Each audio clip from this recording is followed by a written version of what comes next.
département dans lequel le Front National est très important, et on verra les rapports de force entre l'UMP et le Front National dans un certain nombre de points, et ça fera partie, n'est-ce pas, des départements qu'on suivra. Hein. Juste un petit mot peut-être sur Bernadette Chirac. On l'a vu voter, elle avait une procuration au nom de Jacques Chirac, on ne l'a pas vu aller voter dans son canton de Corrèze.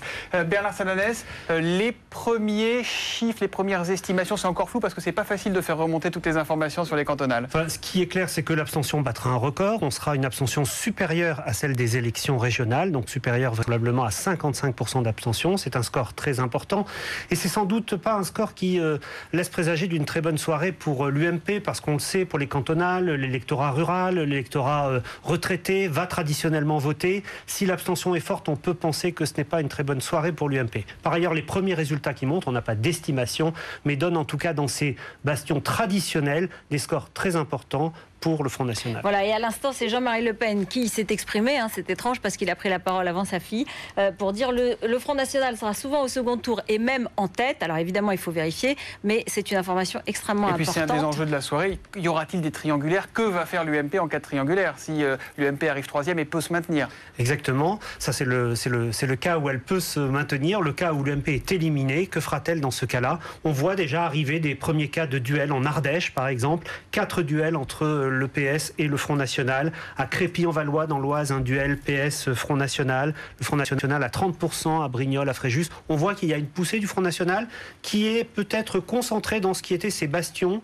Reste à voir si ce sera le cas aussi dans ces régions où traditionnellement le Front a plus de mal, par exemple la Bretagne. Voilà, vous nous parlez de Jean-Marie Le Pen. On va aller l'écouter parce qu'on a sa première déclaration à l'issue de ces premiers résultats qui tombent, qui montrent donc visiblement un Front National assez haut ce soir.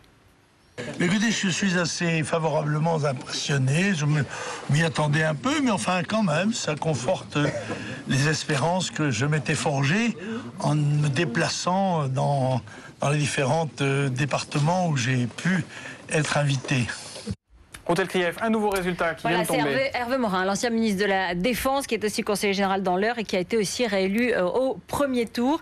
Intéressant aussi, c'est le Parti Socialiste qui, vraisemblablement, avec le FN, sortira quand même en très bonne position et peut-être en tête donc, de ce premier tour. Ce sera à vérifier, évidemment. Et déjà, Harlem Désir, le numéro 2 du PS, dit que c'est une double sanction pour le Parti Socialiste, à la fois pour sa politique et aussi pour avoir attisé le Front National. Je voudrais qu'on regarde deux cartes ensemble avec vous, Bernard Sananès. La première, c'est la carte de France. Avant ce premier tour, il y a 100 départements dans lesquels on votait pour ces élections, on votait dans la moitié des départements, 58 qui étaient colorés de rose, on va dire, plutôt à gauche, et 42 donc qui étaient plutôt à droite. Ça, c'est la carte avant 20h, celle qui va être modifiée. L'objectif pour le PS, c'est quoi? C'est de passer la barre des 60? Oui, la barre des 60, elle semble facilement à sa portée. On va dire qu'au-dessus de 5 départements gagnés, ce sera une poussée importante. En 2004, il faut comparer ce soir par rapport à 2004, puisqu'on parle de la même série. Ce sont les mêmes cantons. En 2008, ce n'étaient pas les mêmes cantons. En 2004, le Parti Socialiste avait gagné 200 sièges. 200 sièges, c'est extrêmement important. Donc, si le Parti Socialiste réitère cette performance, on pourra dire que c'est un très bon score. Rappelons simplement, on l'a peut-être oublié, qu'il y a 10 ans, le rapport de force entre la droite et la gauche aux élections cantonales était inversé. C'est la droite qui a près de 60 présidences de conseils généraux. Il y a eu 2 forts mouvements en 2004 et en 2008 qui ont permis à la gauche aujourd'hui de distancer très nettement l'UMP. Je voudrais qu'on regarde ce qui se passe du côté de l'UMP à présent, si c'est possible. Je crois qu'à l'UMP, on regarde BFM TV en ce moment, d'ailleurs dans la salle, en écoutant et en attendant l'intervention de Jean-François Copé. Pas d'enseignements nationaux en raison de l'abstention. Routel Krief, on a l'impression que la ligne de défense est toute trouvée ce soir. Voilà, la ligne de défense, ce sera évidemment de dire qu'à cause de l'abstention, ça n'est pas représentatif au niveau national, qu'il ne faut pas en tirer d'enseignement. Évidemment, il faut sous-entendre pour la présidentielle et pour Nicolas Sarkozy.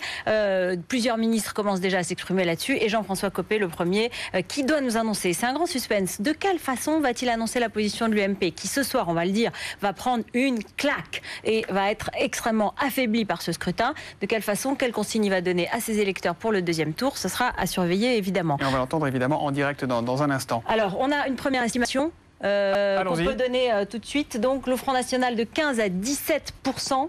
C'est une estimation nationale, on est d'accord, pour tout le pays. Exactement. L'UMP sous les 20%, ça c'est très important, sous les 20%. Et le Parti Socialiste en revanche autour de 30%. Donc vainqueur de façon assez nette et avec un score important.